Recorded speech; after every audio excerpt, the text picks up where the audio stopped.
हो सकता है रिलैक्स के लिए गए हैं, बहुत थकान हुआ होगा और चुनाव में पराजय भी ऐसा हुआ कि जो लगता है कि धाराशायी हो गया। तो कहीं न कहीं गम को भुलाने के लिए बेहतर जगह तो जाना ही चाहिए। सुना भाई। मास्टर मुजाहिद साहब को हार नहीं पच रहा है। रही बात कि वो जदयू में था, जदयू से जब जदयू और इसका कांग्रेस वाले का इंडिया गठबंधन नीतीश कुमार जी थे तो बहुत बेचैन था कि हमको लड़ना है एमपी चुनाव, हमको लड़ना है। तो पार्टी अलग हो गई, उनको टिकट दे दिया, हसरे देख लिया वो। कहीं ना कहीं ये छटपटाहट जो है ना, उनका आगे और नुकसान देने वाला है। देखिए 6 दिसंबर तो कई माने में ये बेहतर है। चाहे राम मंदिर बना लिए वही 6 दिसंबर, बाबरी मस्जिद तोड़ लिए 6 दिसंबर, किसी का जन्म मतलब ऐसा है कि जन्मदिन होता है 6 दिसंबर, बहुत ऐसे माह में। बाकी हम लोगों में कोई आपसी फूट नहीं है, कोई भागेगा भी नहीं। भागने वाले का हश्र देखा भी है आपने कि चारों का क्या हश्र हुआ। 3 को तो ज़िंदगी का जीते जी सज़ा मिलनी चाहिए थी, वो मिल गया, अल्लाह ताला दुनिया में दिखाई दिया। एक आदमी को मैंने चौथे स्थान पर पहुंचा दिया, जितने से मेरी जीत हुई उतना उनको वोट आया। अभी मान लीजिए एनडीए को मैंडेट मिला है, हम लोग कितनों बोल लेंगे तो वो क्षम होगा नहीं होगा, लोगों को भी अच्छा नहीं लगेगा। छिछरा जिसको शब्द कहता ना, कह रहेगा कि छिछरपनी कर रहा है। उसी तरह जब हार हो जाए, जनताओं ने जिसको मैंडेट दिया उसको स्वीकार करना चाहिए। सर आज आखिरी दिन था सत्र का, नेता प्रतिपक्ष लापता हैं, कैसे देख रहे हैं? नेता प्रतिपक्ष लापता है तो आप भी जानते हैं, हम भी जान रहे हैं। अब वो है कहाँ पर? सुना यूरोप गए हैं, मीडिया में ऐसी खबरें हैं। हो सकता है रिलैक्स के लिए गए हैं, बहुत थकान हुआ होगा और चुनाव में पराजय भी ऐसा हुआ कि जो लगता है कि धाराशायी हो गया। तो कहीं ना कहीं गम को भुलाने के लिए बेहतर जगह तो जाना ही चाहिए। सुना जिम्मेदार आप ही लोग हैं, आप ही लोगों ने सब कुछ करवाया है। आप याद करिए कि 2010 में हमारी पार्टी चुनाव बिहार में नहीं लड़ी थी तो वो 22 सीट पर आ गया था। इस बार तो कम से कम कुछ जनताओं का रहमो करम हुआ 25 सीट है। तो हम लोग तो इसका जिम्मेदार नहीं है। अभी दिल्ली में एमसीडी में बाई इलेक्शन हुआ, कौन एमआईएम लड़ा वहाँ पर आप धाराशायी हो गया, कांग्रेस हो गया, बीजेपी वाले 7 सीट ले गए 12 में। तो कहीं ना कहीं तो ये अपने मन को थोड़ा सा संतावना देने के लिए एमआईएम का नाम ले लेता है। जैसे एमआईएम का नाम लेने से है ना, होता है ना कि जब भगवान का नाम लेता है तो मन में शांति मिलती है। तो ये विपक्ष है, एमआईएम का नाम लेने से इसके मन में शांति मिलती है कुछ, कि ये थोड़ा सा मन मेरा संतुष्ट हुआ। ये बात है। हिमाचल में किशनगंज के एक नेता हैं कमरुल हुदा साहब, उन्होंने बयान दिया है कि पहले तो उन्होंने आरोप लगाया कि असदुद्दीन ओवैसी की क़यादत जो है वो फर्जी है, झूठी है।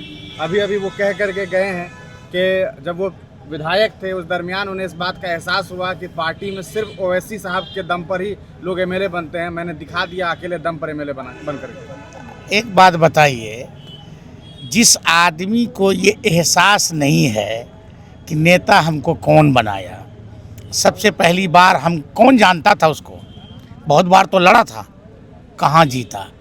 आज भी वो किसी के रहमो करम पर जीता है, कहीं ना कहीं कांग्रेस के सिंबल पर लड़ा है चुनाव, इसलिए वो किसी का रहमो करम पर जीता। और सबसे पहला नेता उसको बैरिस्टर असदुद्दीन ओवैसी साहब ही बनाए और अख्तरुल ईमान के नेतृत्व में वो जीता था।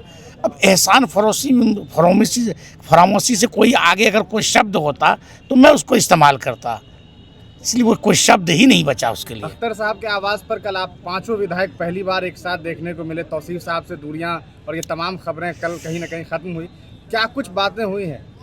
देखिए हम लोग सबसे पहली बात तो वो खाने का दावत किए थे, हमारे सीनियर लीडर हैं पार्टी के, जो भाई यहाँ सीएलपी लीडर हैं वो हमारा दल के, तो कहीं ना कहीं तो भाई उनका फ़र्ज़ बनता था। और फिर हम लोग उनके पास बहुत ज़्यादा अभी सीख लेने की ज़रूरत है। 5 बार का अनुभव है, हम लोग पहली बार बने हैं, सीखना तो उसी से है, इसलिए भी जाते रहते हैं हम लोग। बाकी हम लोगों में कोई आपसी फूट नहीं है, कोई भागेगा भी नहीं। भागने वाले का हश्र देखा भी है आपने कि चारों का क्या हश्र हुआ। 3 को तो ज़िंदगी का जीते जी सज़ा मिलनी चाहिए थी, वो मिल गया, अल्लाह ताला दुनिया में दिखाई दिया।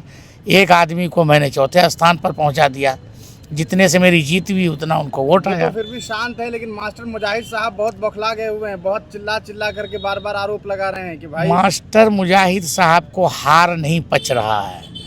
रही बात कि वो जदयू में था, जदयू से जब जदयू और इसका कांग्रेस वाले का इंडिया गठबंधन नीतीश कुमार जी थे तो बहुत बेचैन था कि हमको लड़ना है एमपी चुनाव, हमको लड़ना है। तो पार्टी अलग हो गई, उनको टिकट दे दिया, हंस देख लिया वो। कहीं ना कहीं ये छटपटाहट जो है ना उनका आगे और नुकसान देने वाला है।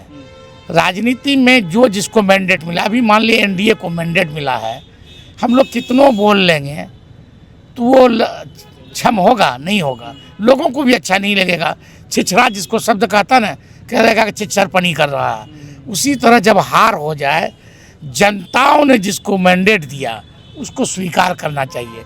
सच्चाई नकारने वाले को आगे हंस होता है ना, उसका हंस और बिगड़ने वाला। 6 दिसंबर है, किस तरीके से देख रहे हैं इस तारीख को? देखिए 6 दिसंबर तो कई माने में ये बेहतर है। चाहे राम मंदिर बना लिए वही 6 दिसंबर, बाबरी मस्जिद तोड़ लिए 6 दिसंबर, किसी का जन्म मतलब ऐसा है कि जन्मदिन होता है 6 दिसंबर। बहुत ऐसे माह में एक सर आखिरी सवाल रहेगा, कल चूंकि 6 दिसंबर है, इस बीच चर्चाएं जिहाद को लेकर के लगातार चल रही है। मौलाना मदनी के बयान पर बहुत सारी बहस शुरू हो गई, कैसे देख रहे हैं? सबसे पहली बात है कि जिहाद का माना लोग नहीं समझ पा रहा है, चूँकि ये उर्दू लफ्ज़ है तो लोग ये सोचता है कि जिहाद के माना लड़ाई करना, कहीं से जाके दंगा करना, किसी का विरोध प्रदर्शन करना, वो बात नहीं। आप हक की लड़ाई करते हैं, एक जगह से दूसरे जाके जाते हैं और कहीं करते, उसको जिहाद कहता है। जो जिसके हक में होगा वो उसके लिए जिहाद करेगा। वो जिहाद, अब लोग भाई मोहब्बत करने के लिए कहीं जाता है तो उसको भी जिहाद कहता है। संघर्ष ही जिहाद है। तो उस माने को असल जो है ना, जो हमारे जो लोग नहीं जानते हैं, जो हिंदी नोइंग के लोग हैं, तो जिहाद को बड़ा लफ्ज़ अल्फाज को समझता है कि ये कितना बड़ा ख़तरनाक अल्फाज हो गया है। ठीक है सर, बहुत शुक्रिया।